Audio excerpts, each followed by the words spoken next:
इंग्रजी व्याकरणामध्ये असा एक टॉपिक आहे ज्याची भीती बऱ्याच विद्यार्थ्यांना वाटते, तो म्हणजे क्लॉजेस. बोर्ड परीक्षेत identify the main clause and subordinate clause किंवा expand the sentence using a clause असे प्रश्न वारंवार विचारले जातात. आजच्या या व्हिडिओमध्ये क्लॉजेस म्हणजे काय आणि त्याचे प्रकार सोप्या भाषेत शिकणार आहोत. हा व्हिडिओ शेवटपर्यंत पाहिला तर तुमचे या टॉपिकमधील 2 ते 3 गुण फिक्स होतील. क्लॉज म्हणजे काय? बेसिक कॉन्सेप्ट सर्वात आधी समजून घेऊया की क्लॉज म्हणजे काय. सोप्या भाषेत सांगायचं तर असा शब्दांचा समूह ज्यात एक सब्जेक्ट आणि एक फिनिट वर्ब मुख्य क्रियापद असतं. वाक्य आणि क्लॉजमध्ये फरक काय?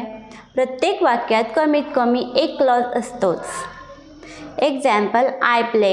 येथे एक आय सब्जेक्ट आहे आणि प्ले वर्ब आहे. हा एक क्लॉज आहे.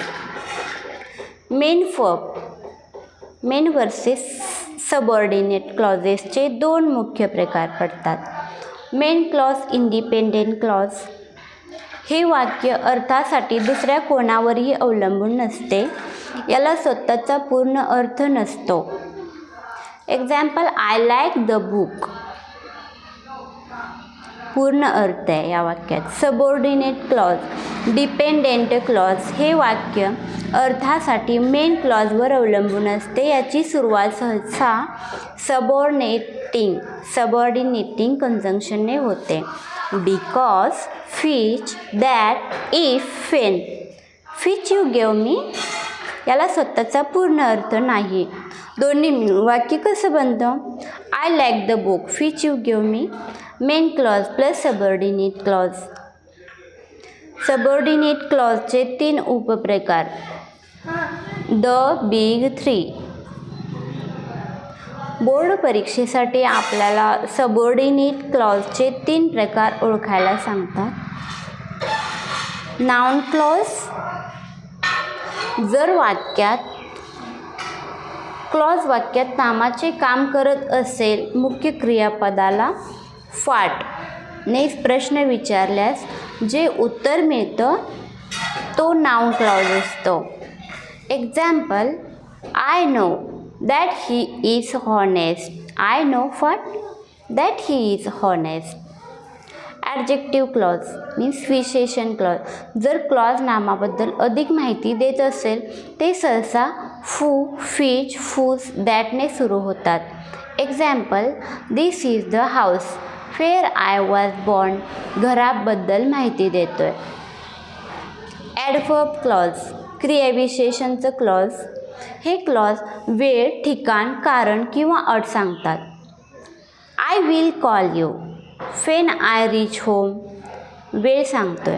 Adverb clause. Of time. Board परीक्षेत प्रश्न कसा येतो? चला एक बोर्डाचा प्रश्न सोडवूया. Identify the clauses and name the subordinate clause. Sentence पाहू. If it rains the match will be cancelled.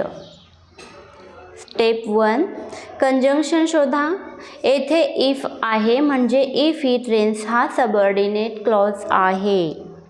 Step 2, उरलेले वाक्य the match will be cancelled हा मेन क्लॉज आहे. स्टेप 3, प्रकार ओळखा. इफ, अट कंडिशन दाखवते म्हणून हा ॲडव्हर्ब क्लॉज ऑफ कंडिशन आहे. Do you understand? क्लॉजेस ओळखण्याची सर्वात सोपी homework. I saw a man who was very tall. या वाक्यातील मेन आणि सबऑर्डिनेट क्लॉज ओळखा आणि कॉमेंटमध्ये सांगा. जर तुम्हाला हा व्हिडिओ आवडला असेल तर नक्की लाईक करा आणि आपल्या 10वीच्या मित्रांसोबत शेअर करा. चॅनेलला सबस्क्राईब करायला विसरू नका. Thank you. Keep practising, keep speaking.